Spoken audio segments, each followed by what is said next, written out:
All right, guys, we got to stay on schedule here. We have a tight schedule. Let's go. Guys, no matter how long it took for the universe to be created, we only have a short amount of time here. Let's go.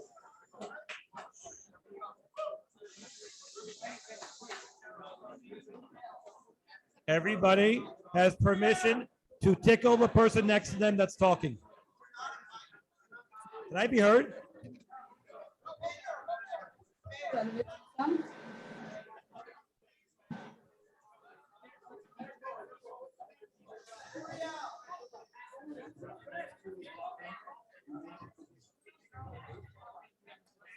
Go ahead, don't hold that.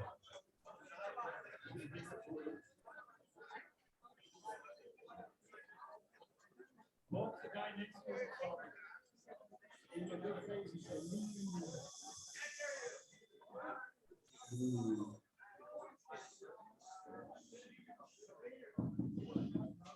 all right, here we go. Drink here. Hold over. Okay. Yes, here we go. Dr. Schroeder. Listen, guys, I really don't care because many years ago, 27 years ago, there was that lawyer I mentioned that became religious. He dragged me to see Dr. Schroeder in Cleveland. So it's over 20 years ago. And I only understood the first few minutes. So the last 10 years or so, we were bringing Dr. Schroeder so that I can get more and more and understand more. He's an MIT faculty, PhD, and like a zillion things. And he said, no, only 5 things. I know. Can you hear me in here? Are we here? We have sound from the Zoom? Okay, he can hear me. I hear you. Yeah, so he's been by nuclear bomb where they've detonated them. He's been like trying to feed the world. He does lots of cool things. He's a super genius. He has a bunch of books on the New York Times bestseller list for many, many weeks. And his wife is a journalist for the Jerusalem Post, Barbara Sofer, right? You were frozen there, right? That's part of the introduction? Yes. So, I hope so. Doc, you can hear me? I hear you. Okay, so now, Doctor, listen. I've had enough of not understanding you. This is about me and you. Okay, I'm going to get it this time. Okay, and I'm not here. I don't want to hear all these cool quotes and stories. I want to understand. You guys can pay attention or not. I don't care. I'm getting it this year. Okay, so here we go. Here, can you put up the GIF, please? Share the screen. I want to see it. Put up the GIF.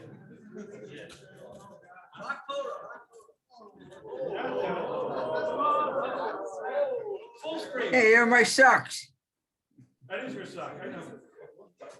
You guys know what this is? It's a GIF. Yeah. What? Who said that? You know what this is? I know what it is. Actual vertebrae for a Peliosaurus. That piece of that's. Oh, now you're gonna tell me which vertebrae it was. Sure, go ahead. Make me feel stupid. Actually, I can't pass it around. The doc was kind enough to lend it to me. No, I do not keep these in my sock drawer. And these are Dr. Schroeder's socks. It's true. Yeah, I've been looking for them for a while. They're clean. Okay. So here we go, Doc. I'm starting off. We're moving through a lot of stuff here. I got this book that we all spend all this time on that tells me that the world was created in 6 days. And this bone is how many years old? About 14 billion? No, it's 65. It's about 150, about 180 million years old. Not so far off. Give or take 13 billion. Million. Million. Millions. It's 180 million years old. Okay. Yes. So I want you to explain to me. It happens to be shaped just like a human vertebra, but it's about 5 times bigger than a human vertebra. Oh, make me feel small again. That's fine. I can handle that. Fine. Here we go. Doc, I got him over here if you wonder why I'm looking here. I'm not looking at Remy. Doc, can you explain to me, without too many introductions, just get to it, How is it possible this bone is 180 million years old, and my Torah says that the world was created in 6 days? Well, we got the other 6,000 years since Adam. Okay, so it's not so bad. It's 6 days for 179 million. possible. Actually, well, possible because as Nachmanides pointed out about 800 years ago, but even 50 years ago, there are two perspectives of time. That you see time from two different views, you get two different answers. Just like a lot of things in this. The Ramban says this. The Ramban makes the calculation. What? Yes, the Ramban tells us explicitly that the answer lies in the fact that when the days are numbered, the first day is not called the first day. It's called day one. All the other days are second day and third day and fourth day and fifth day, the sixth day. And he tells us that the text says that Yom Echad, day one, because the Torah sees time from before the second day for the 6 days of Genesis, which are a unique unit. Oh, Chazal Adam. Time is before we count this, before the 6 days or after the 6 days? Say that again, I couldn't hear you. You're telling me the first 6 days are different than afterwards or different than before? Yeah, because it's up to add. Look, when you say Rosh Hashanah, I hope all the guys in the room, I hope you, I know you know, Zev, I presume you do, that the calendar starts with Adam. Rosh Hashanah is Adam. It is not the 5.5 days that precede Adam. Okay, fine. Calendar starts, humanity starts in the middle of day 6. Got it. And that presumably, so that we have a different type of, I still see 5.5 days in my Chumash in that other calendar. That's exactly right. You see 5.5 days from the biblical. But the Gemara says there's 24-hour days. It's the easiest Rashi commentary in all of Torah. In Hagiga, Rashi says Yom Kaf Dalet Sha'ot, day 24 hours, and then the Ramban comes on. It says not just 24 hours of our Komosh Shesha Imei Avodah, like the 6 days of our work week. Because it's interesting because one of the students once asked me a few years ago, well, it's 24 hours, but maybe the hours weren't hours like we know. The Ramban foresaw that question and said that like the 6 days of our work week. So the 6 days are 6 24-hour days. So and they're not long. Each day is not a long period of time. That's the baby answer. But the Torah has two perspectives of time. That's the brilliance. In fact, it's just this last week's portion. In Kitikne Eved Ivri, okay, when you buy a Hebrew servant, and it's 6 days into 7 days, and none of these asked, what's going on? Why is this the first of the laws? And it's just what we just read on Sabbath, on the Shabbat. Why is there so many other laws that are always relevant? Slavery and that would be real. And he says that's because each 6 into 7, whether it's the 6 days of Bereshit into Shabbat, or whether it's the 6 sabbatical years into the 7th, or the Jubilee, the 7 times 7 to the Jubilee, all of them hint at, and here's his statement, Kol Yamot Olam. All of these are from, he writes, Mebreshit Bara, the first sentence, Ad V'yechulu, the end of the 6 days. All are related to all the days of the world. And he says that's all he can say. Elsewhere he says he's a mikubal and he can't reveal this, but his student did. Isaac Avako was his primary student. They were talking about something 800 years ago. Not apologize. Hold on. On your desk. 1 second, Doc. You're telling me 5.5 days in the creation of the world are 24-hour days, something the whole world, I don't get, something really nice there from last week's Parsha, and the 24-hour days. And it's different than from when Adam is born in the middle of the 6th day, yet those are also 24-hour days. But they're all 24-hour days. Who cares that they're different? Absolutely. Different perspective.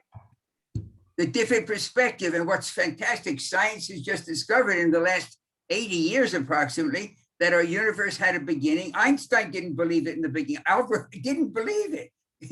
that the universe had a beginning, was expanding. But now it's proven, and he changed his understanding when he saw the data. But okay, one second. Different perspective. I know what I'm missing here. What is the good? I understand Adam's born. We're now in Gan Eden. That's my perspective. I'm standing there next to the Makolit with Adam and the snake and Chava, right? And we're having a drink, right? And our perspective now is on Earth there. What is the perspective? Where am I if I'm in the perspective of the Torah in the first 5.5 days? Where is that perspective? But that's why it says Yom Echad, day one. He says it's because it's from before the second day. So the Torah for the 6 days of Genesis sees time for the beginning looking forward. Okay? Where am I physically? There's no people there. It's the Bible's perspective. Where is it? Perspective. See, the Bible's perspective. It wouldn't matter. It wouldn't. Sometime before, outside of time? Inside of time. Okay, where? Inside in time. It is the Bible's perspective, looking for the beginning, looking forward. That's why it says day one, because I fought in the first Lebanese war, okay? Or the first Lebanese war when I was fighting there. And my 4 buddies that didn't come back from the first Lebanese war didn't say we're fighting the first Lebanese war. I'm asking you a question now. You asked me a lot of questions. Here's my question. Why, when I was fighting the first Lebanese war, didn't I say I was fighting in the first Lebanese war? Because no one knew there would be a second. Exactly. It's exactly why the Bible says Yom Echad, according to Nachmanides, 800 years ago. No one's trying to apologize away for dinosaur bones on your desk. This is before people were worried about the universe, but they knew it. The key is, why did the Bible give us the calendar in the first place? Do I care that Adam and Eve waited 130 years for the first? Listen, I'm slow. I'm with you. I just want to know, you're telling me the Bible's from the perspective of the beginning of the universe. I'm not on Earth then, because there is no Earth, right? From the beginning, looking from the beginning. And from that perspective, it is Can you pull up that picture? days. You're talking about the picture you have from NASA? That's what you mean? I'm talking about, where's my NASA picture? I'm talking. You share it on the screen. Do share screen. Can they bring that up? You want to share it on the screen? You have it there? Your computer. I have it in my hand, but I don't think it comes on this. Good. Yeah, we're going old school, Hill. I mean, I don't know. I forgot how we get back. That's fine. Okay, what do we got here? Explain it. This is probably the most important theological statement science will ever be able to make. There's a creation. We talk about, there's a video called Proof of God in 5 minutes.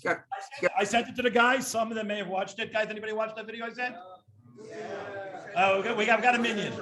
You'll do it afterwards. I sent Charles. Okay, yeah, let's go. Okay, so it's got like 5 million views. I mean, it's a guitar player. Guys, watch it. Okay, later. Let's go. We got it. Can they see this video? Is this on the screen? Got it. We're good. They can see it. This is the creation from absolute nothing physical. The black is not space. The black is nothing physical. We have a creation. You can't quite see the words here, but the force that does it is a quantum fluctuation. Got it. He's got it. A trireme. Each line in this diagram is another millions. Okay, how many lines are there? 14 million years. Yeah. Okay. So billions, or I say billion. 14. Each line is another billion years. Okay. We live out here on this oval. The oval just shows expansion in all directions.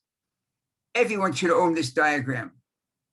Everyone who's interested in the theology of the Torah should own this diagram. You go to NASA site, and this is directly from NASA. Everything here is NASA. NASA, and then you type in WMAP, this initials, and you find this. This yeshiva should do this. Pardon me for adding to an expensive yeshiva, should distribute it. This should be owned by everyone. There's a creation from absolute nothing. It starts at a small point, a burst of energy. The universe expands over time. And this energy, which is the only physical creation across the board for Chazal, Nachmanides says it 3 times, is one physical creation, a burst of energy. Do you realize what that means?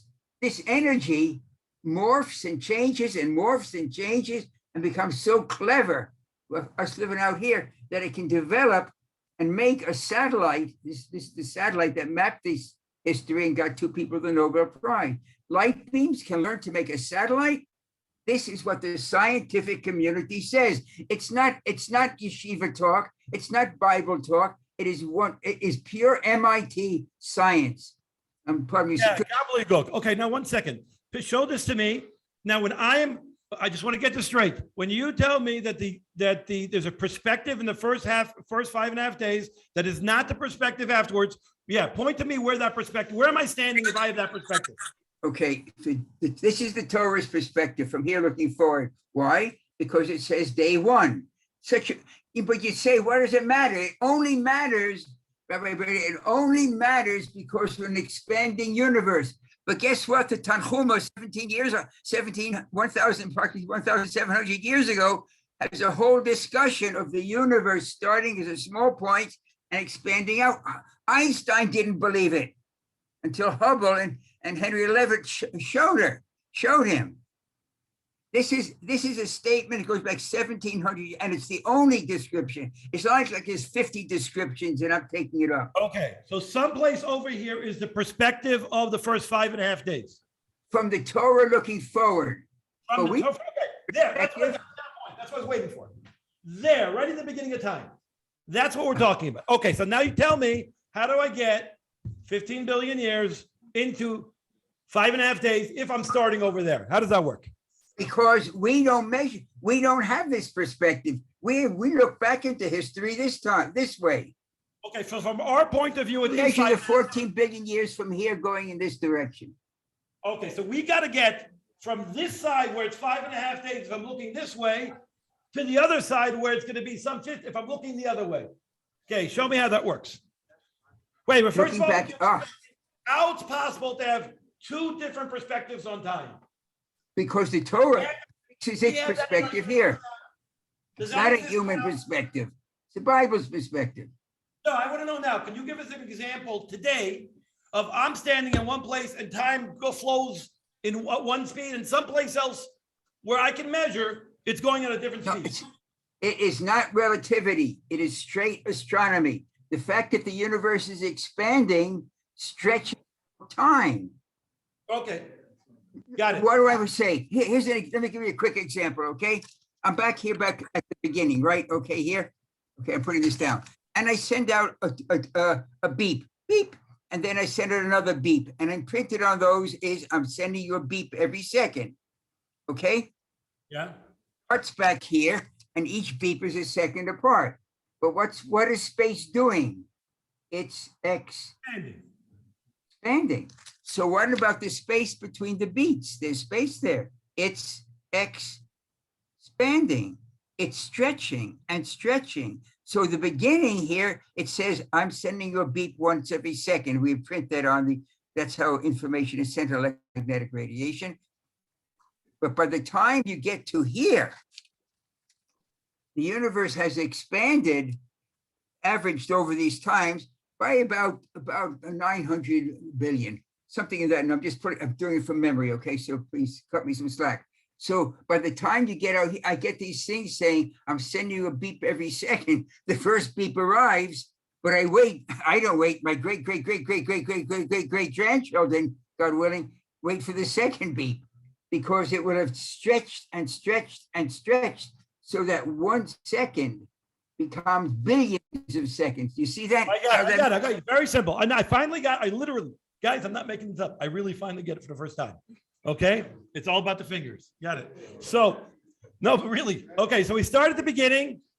Okay. We have 5.5 days from the perspective, the beginning of time. It starts to expand till from our point of view, that 5.5 day stretches that it's 15, 14 billion. Okay, good. How do you compare the two? How do you know that they're equal? I mean, it's a nice thought, but who says that 5.5 has any rational comparison to the 15 billion when we are right now, from our perspective? Every textbook on physical cosmology says exactly that when you're doing something in an expanding universe and the universe is expanding, thank you, Tanchuma, 1,700 years ago for pointing that out, and Hubble 100 years ago for saying it also, of 80 years, 90 years ago, that when you view something even if you can't see it any longer, but it's far away, okay? Then the perception of the time is stretched out exactly as space is stretched. That's what's so beautiful about the. Good, but you could measure this now. You should. There's a formula to measure this. How fast it is, right? Yes, there's a formula, and the formula is the most common relationship in the world. But the concept of the stretching of time is not Jerry Schroeder. That's Cosmot or 101. Fine. Show me the math. Show you what? Show me the math. Oh, I the want to see math. the math. I want to see the equation. I want to see how you. Okay, I will as soon as I'm able. I don't know. We spent half an hour. I need Now my we gotta go. grandchildren here. What can I tell you? He I will has bring up 5 zillion PhDs and he doesn't know how to share his screen. He's gonna get there. He's on WhatsApp now. That's new. Oh, wait. Oh, hey, this is something. Let me just see if this works. No, it doesn't work. Shit. It says. On the bottom of the screen. Sure, there we go. Ah, you see something here? Okay, now let me just move these things That out. was how to share a screen. Okay, fine.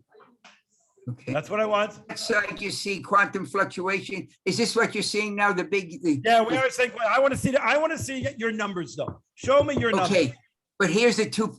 Here are the two perspectives, right?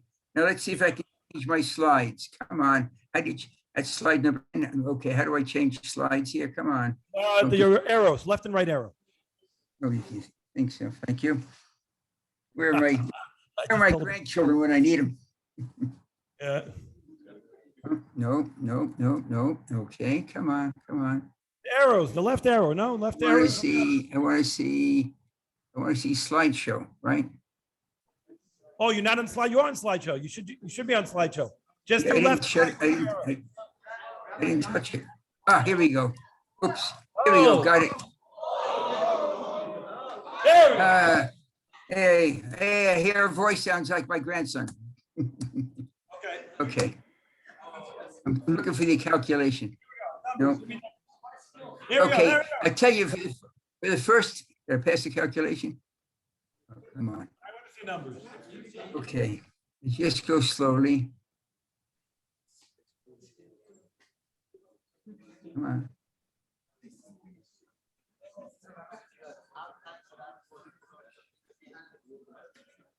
No. Gosh. Tell me, no, There we go. Yeah. there we go. Okay. So A and B, you can see the, and I didn't do that fancy coloring of the days, but there's the duration of each day. Okay.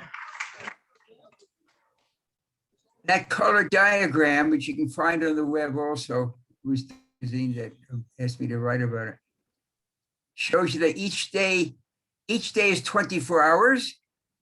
But within those 24 hours, if you were looking from point A, you would be seeing 24 hours on each of them. If you were looking from point B, that word, the guys know Hebrew, right? That says Bereshit over there from the beginning, 5 minutes.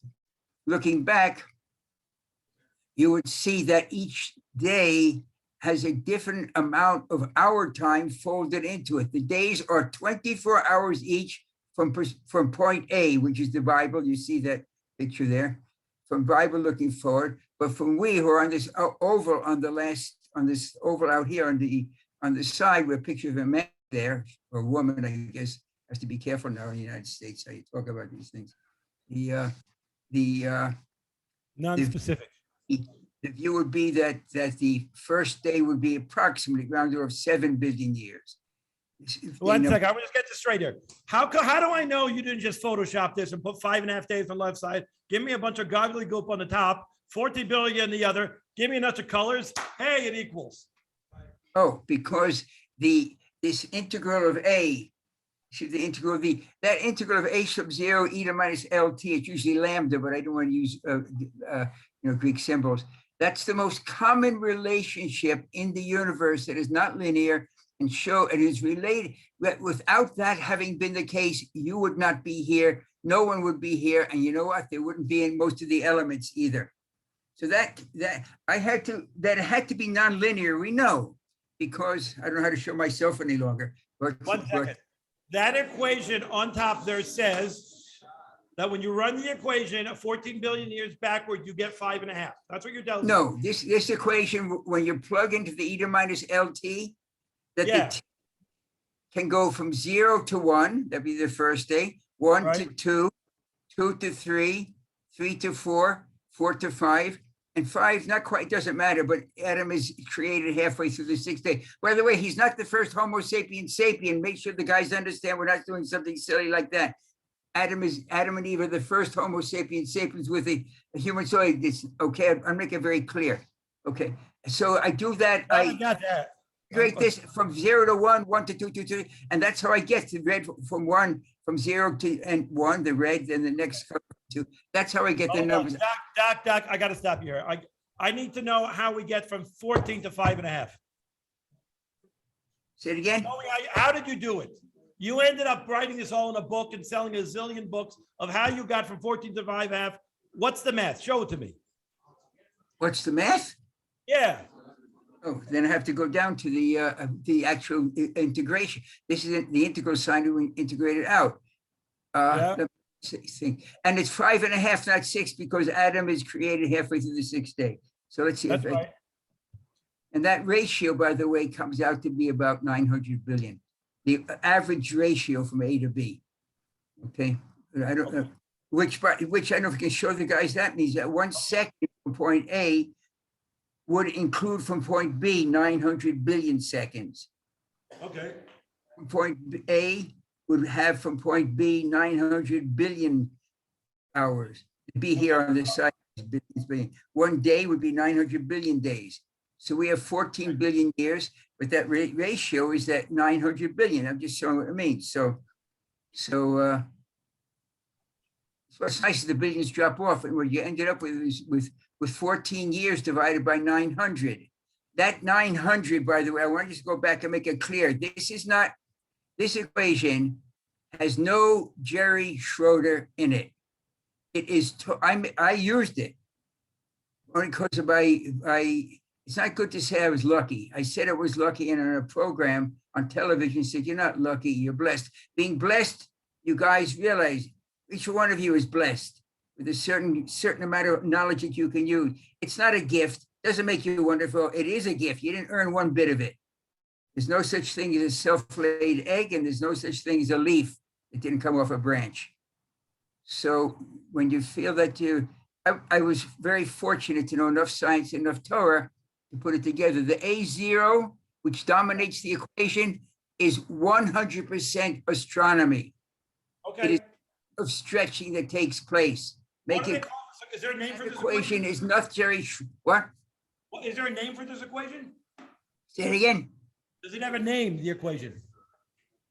Well, that equation happens to be a half-life equation. That's the most common relationship. Every element that you see around you, making up the elements, making the chair you're sitting in, the clothes on your back, whatever, was formed via that relationship. Okay, where does 900 billion come from? So the 900 billion is when you run the equation through from A to B, and then just take the average I ratio from A to B. It comes out to got it. Okay. I'm sure the guys can do this also. A0 is the A0 has 0 information from Torah in it. It is the ratio of the amount of stretching between point A and point B. Good. Moving on. So now I have There is no Torah in that equation. Got it. We have this formula. Everybody agrees to it. No serious scientist will say this. This is all basic, any textbook. We move on. We run the numbers. Yeah. And we end up 900 billion is your average stretching ratio of time between A and B. A and B, Yes? exactly. When you and the equation, you find it, okay? Next. So now what happens? 1 second from point A would be seen as we measure going back as 900 billion seconds. On the average, in the middle. Good. Hours. The days are 24 hours each, but how much of our time is squeezed into them? Okay. So, got it. So with 900 billion on one side is going to equal what on the other side? Well, no, the 900 billion is that ratio, which means I have to now That's what this, for those that, most of you guys know this, maybe, you know, the squiggle sign there before the A and the A zero, that means to integrate the equation, okay? Okay. Move Isaac, up to the numbers here, okay, guys? okay, so what it means is I have to compress, if this is true, then when I measure 900 billion seconds, it'd be 1 second from point A, et cetera, 900, which means that I have 14 billion years to compress. What? That's cool. Keep going. Go. No, it's a Run the equation now. one. I just stuck the numbers in, but I was the one that did it, which comes out to be 14 years divided by 900. Because remember, the denominator has no units. It's a ratio. From it makes you do actually do it by temperature, but size is the same thing. Okay, keep going. So it's 14 divided by 9 gives you 15 thousandths of a year. So from the Torah's point of view, no, from our scientific point of view, if we could, I wish I could show myself, if you did jungle gyms, I don't know if you probably can't see me, but if you did like a leap and you could somehow take our perspective and project it back to the Bible's perspective, okay? I don't know, you know, if I could take, well, there it is. It comes out to be 5.5 days. That the 14 by 900 is 15,000 a year times 365 gives you 5.5 days. From our 14 billion years, if via science, not via Torah, by way of science, if I wanted to know what those 14 billion years would look like from the Bible's point of view, from the beginning looking forward, Mishiyeshit Fos Bozman, when matter forms, time grabs a hold, Nachmanides. Okay? So I just want to get this straight now. Based on your math now, somehow, and no any scientist no one's going to disagree with what you just did. If you look at the other perspective, or 5.5 days, that means that this bone over here is sometime before that 5.5 days. Right before that, 180 million years ago, there are dinosaurs that are before the 5.5 days, and there's plenty of time for all these things to happen. No, if the dinosaurs disappeared somewhere about 50 or 60 million years ago, so they would be just about it's very close to the union between day 5 and day 6. They're in those 5 days. They'd be 5 and day 6 because those 5 days have billions of years in them.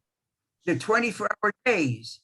The Bible's point of view, from the Bible's point of view, the dinosaurs would have disappeared somewhere about, let me just 12, about maybe between, rounding it off, between 12 and 14 hours ago. Question on this before we move on to the next topic, because we're going to go fast now. Anybody have a question who knows what they're talking about? Yeah, go ahead. I'm just saying the dinosaurs would be in that. Yeah. You go. You got the doc. We got it. We're good, Doc.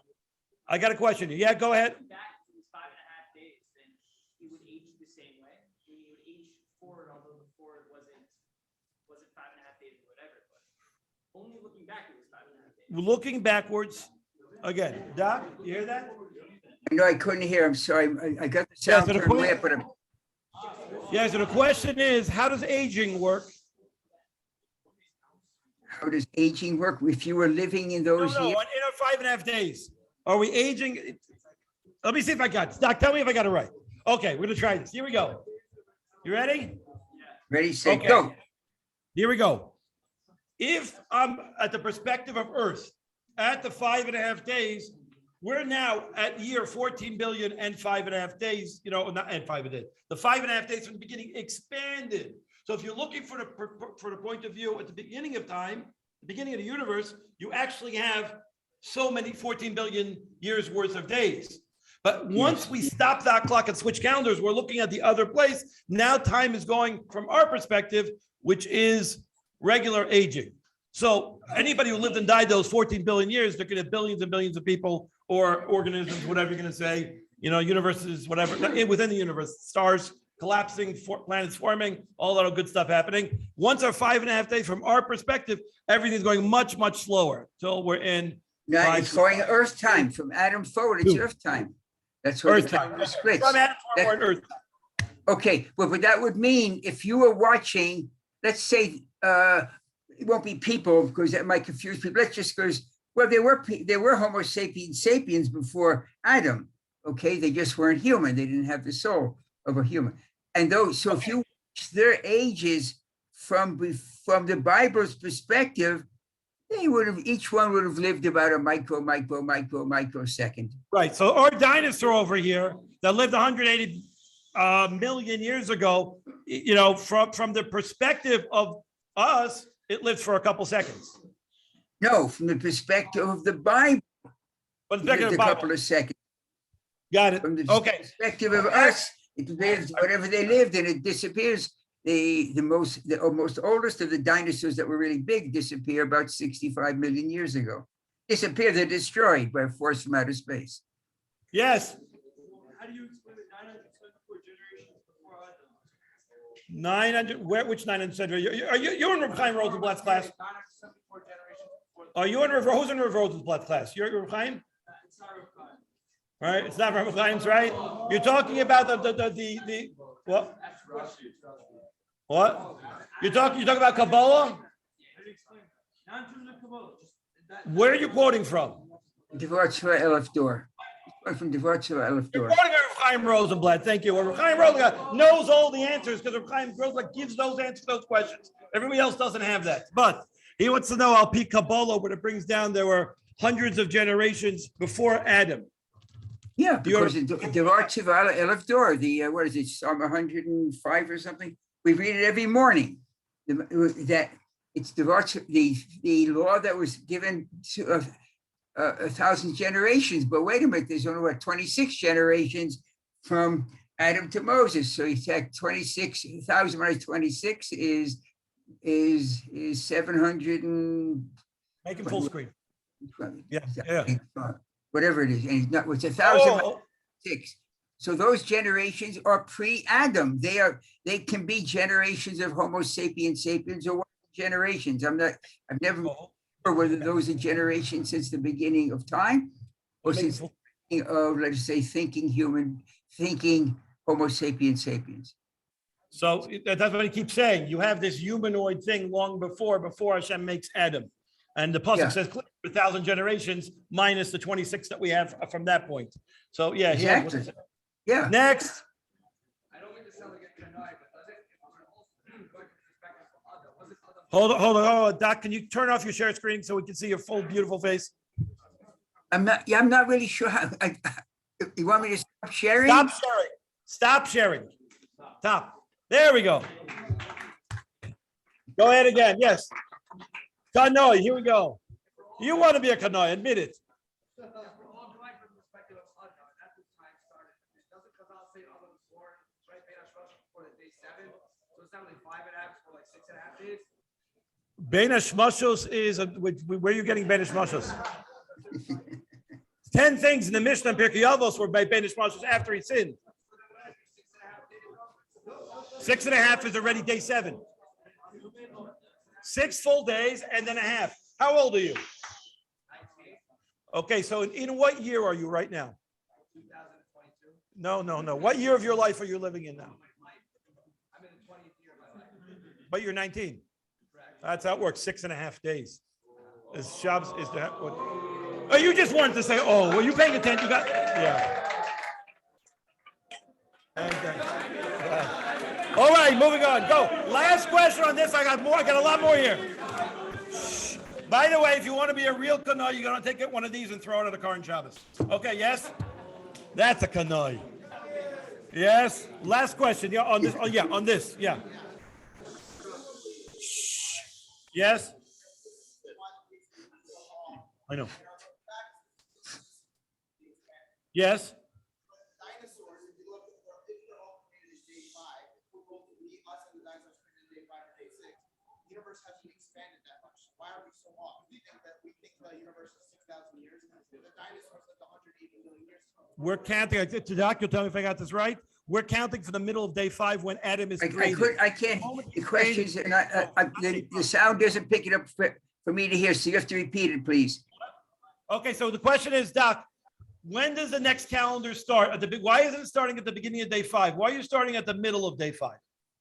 Oh, because as the Talmud says in, where I don't, okay, I can't pull that in my head. And also the text, the Bible says that Adam is created on the 6th day. When the Talmud says halfway through the 6th day, which means 5.5 days, 5 days and half of the 6th. Now the Talmud says that, but if you go to the actual text and count up the number of sentences with the number of words in day 6, you discover that Adam is spot on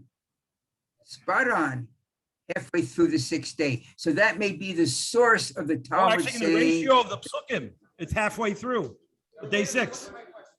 What? Yeah, Oh, halfway through the 6th day, right.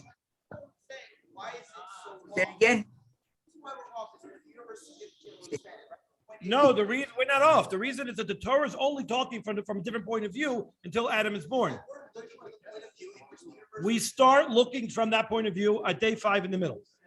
That's where the Torah starts counting day 1. From 5.5, yeah, Yeah. because that's Day 5, when Adam's born, all of a sudden we're doing generations. He was born, how many years? We start counting when Adam's born. That's when we switch over calendars. Which is why yeah, and it's a choice by the author of the Bible. How's that? God chose to split the calendar. This is not Dr. Schroeder. This is Sukkim. This is the Gemara.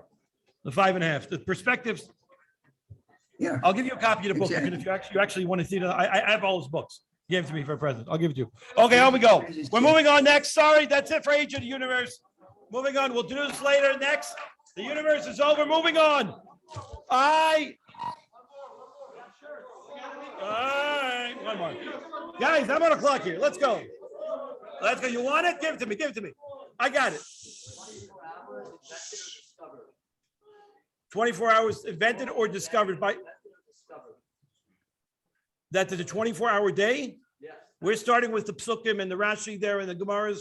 What's your question? From who? From the science point of view? Within both perspectives, you can answer individually. Is a day invented or discovered? 24 hours in a day. Is it invented? Right. Or was it discovered? Okay, I'm gonna translate your question if you don't mind. Outside of the Torah in multiple places, 1,000 years ago, hundreds of years, calling a day a 24-hour day. Is there any other reason why we have to have a 24-hour day? Well, the idea of breaking the rotation of the Earth into 24 units, the word hour is HOUR is the human decision to break it into 24 hours. I don't know what civilization. Invented. Invented. Our perspective, the second one is like Jesus says. Yeah, we don't need a 24 hours for the equation. Our problem is that you have to have, that's the whole question starts with 24-hour days. If it says it's a regular day, how can this be 14 billion? The answer is, I don't care about the 24. The question is the days really. But via Torah perspective, it's 24 hours. Hours in that time. Right. 24 hours. Watch this. Doctor, if we would now measure days as being a different measurement, and we would measure hours differently, would we be able to run the equation and get a similar equation on the other end? It doesn't matter that it's days or hours, right? It's just Well, no, it'd be self-corrected because the 14 billion years would be equally corrected. That's You right. know- If it would be 10 billion years and 4 days, so then we'd have to get to the same thing. We're not using days and years. It's just that from our point of view, we have a thing called 5.5 days. So then we want to know what's from the other side, what it looks like. So that's just what we're using in the equation. It's not important how we measure or whether it's 4. You can say it's 1 billion, half, tenth of a, you know what I'm saying? That wasn't your question. I still don't get it. I'm moving on though. Okay.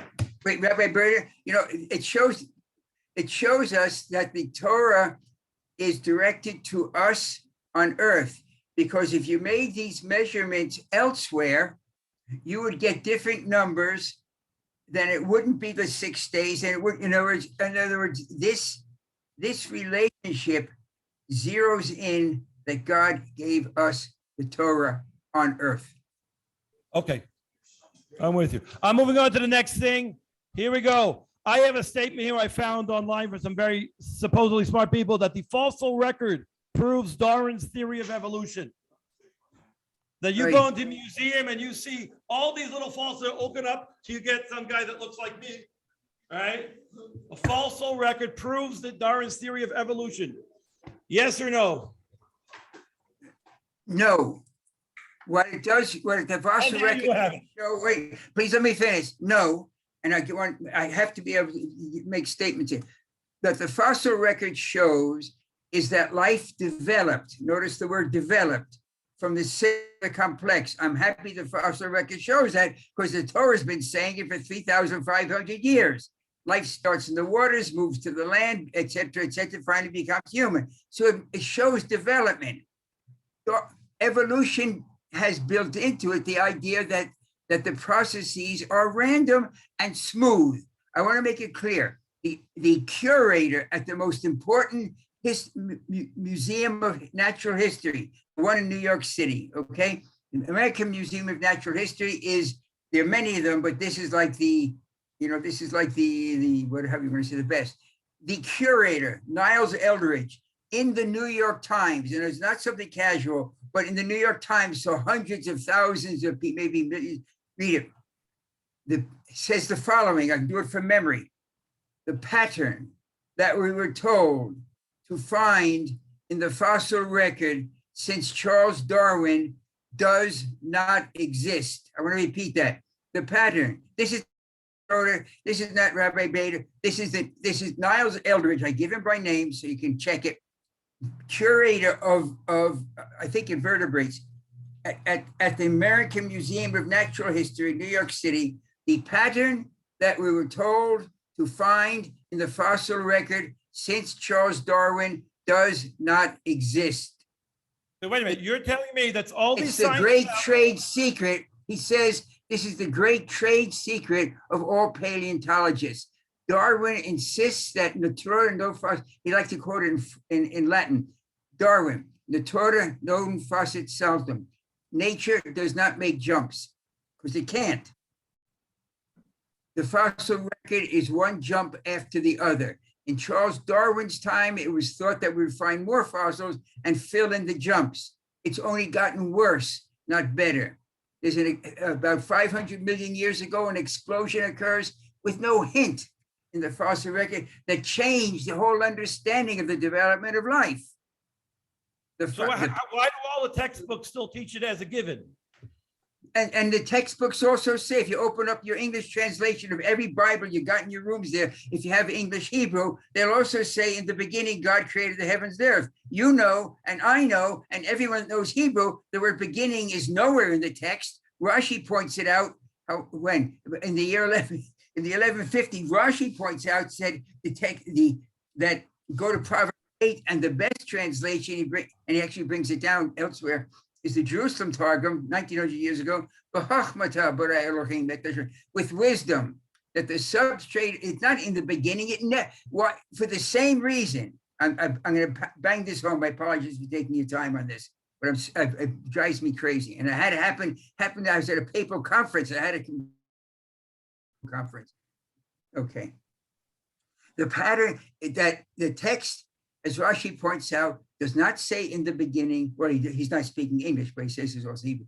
It can't be for several reasons. And he says, if you want to understand the creation of the universe from God's point of view, namely the Bible, then read Proverb number 8. I am wisdom, not I am wise, I am wisdom. God made me as the first of God's creations. Wisdom, that's the origin of consciousness in the world also. That the first creation by God wasn't the Big Bang creation of energy and space and time. The first emanation from God that was leading to us was wisdom. I know it sounds corny, but in fact, the fact is that is the substance of existence as we have today. And that, guys, is a 5-minute video you guys have to watch afterwards. Now, can I just show one thing? give me just 1 second. No, give me about 20 seconds. Notice what this diagram says. It is the distilled knowledge of the scientific community, how you got to be sitting there and falling asleep. There's one physical creation. It's a burst of energy. This is not anything to do with any theology. But look what it says, that light beams, super powerful light beams can morph and morph again and change and become beings that are alive, that can feel joy, love. Where does a light beam have the chutzpah to feel love and joy? But that is, or to wonder about the history of the universe. That is what this diagram says. Print it out and distribute to your students. I'm with you. Okay, hold, no, I'm not. 1 second, Doc. Okay, so we got the fossil record does not prove anything. If anything, it's missing all the things Darwin said it would be there. Fine. It's great. Last It shows one. the development of life. Got it. Good. There is an order, but there's a lot of holes for it not to be with a something being Random doesn't work. Random. Random. Does not Oh, work. random. Even Okay, fine. atheists 1 say it's second not here. random. Let's do random. Statement. I don't know who said the statement. Occasionally, monkeys typing on typewriters over enough time, occasionally will type out Shakespeare's sonnets. True or false? False. And So actually, give it enough time. a study. Much ado, but monkeys fail the Shakespeare test. That's the London Times. Okay.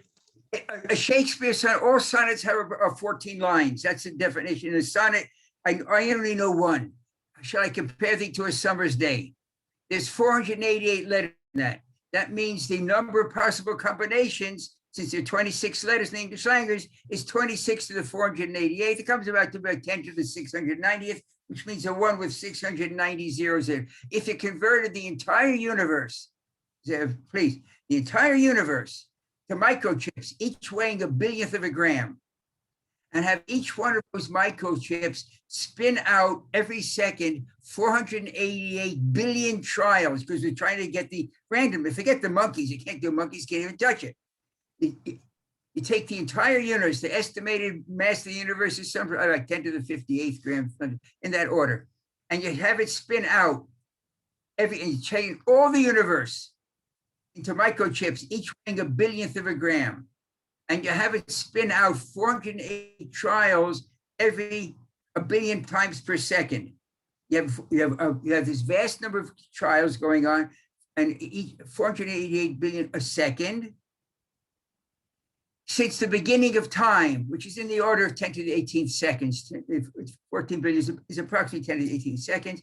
You multiply those numbers and you get a number that's approximately, I'm running approximately, about 10 to the 90th trials. You can get about 10 to the, it's a vast number, 10 to the 90th trials since the beginning of time, if the entire universe is running these things at billions and billions of times a second. But the number of possible combinations of these 488 letters is 10 to the 690th.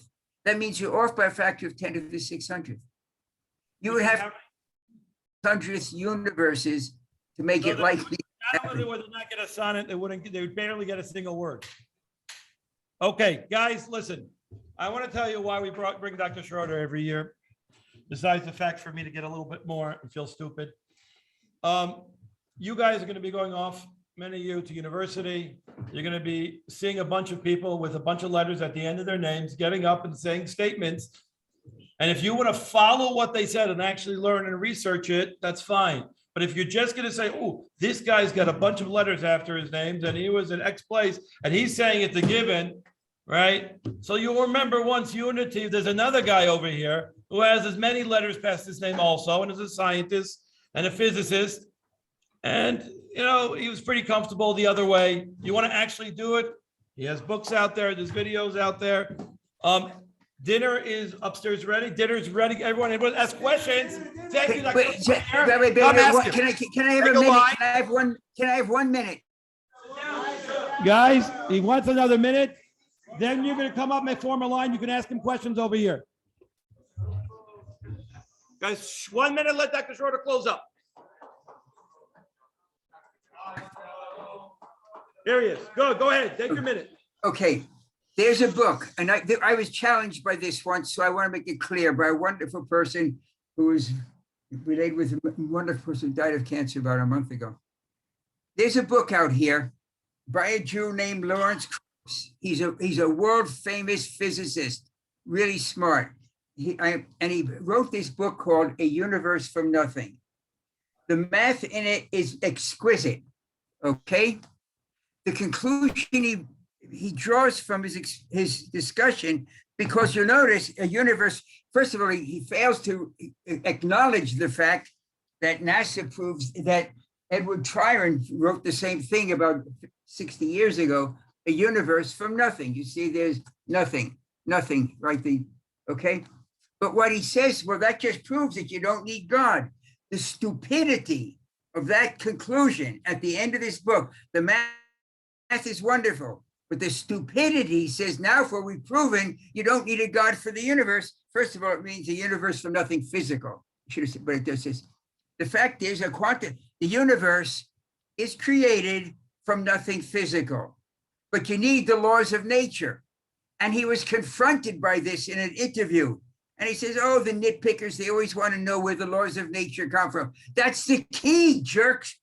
That's the key. The key is that the universe is tuned for life. He draws the conclusion you don't need God. All you need is the laws of nature. On Bowdoin College in Maine, it's chiseled into the wall in the science building. Nature's laws are God's thoughts. And the universe is the manifestation of God's thoughts. The key is that the universe is tuned for life. The laws of nature bring out life. That God would use a quantum fluctuation to create, well, is that silly? Would God possibly use a quantum fluctuation to make would God use the laws of nature? Well, the God of the Bible would. Guess what splits the sea? A strong east wind. Exodus chapter 14, verse 20. God needs a wind to split the sea. Why does God use a wind to split the sea? Because the universe has to look natural, because you have to make choices. And we know that it looked natural because after the Jews go through, who follows them right on in? The pursuing Egyptians. Only when the waters are coming back, they say, Ya Habibi, God is fighting for the Israelites. I mean, then they see the miracle. Keep your eyes open for statements that pretend that there's nothing behind all that you see. And always remember, existence, consciousness, brain, from a burst of energy? Why is there existence in the first place? Why is there anything? Forget people, anything, air. Anything exists is probably the best proof of an existor, namely a designer called God, or the four-letter name. And you'll notice Genesis 10, chapter 1 uses Elohim, God is manifest in nature. Okay, sorry, I bamboozled myself into there. Guys, you come up here and ask questions. Come, the mic's here, keep going.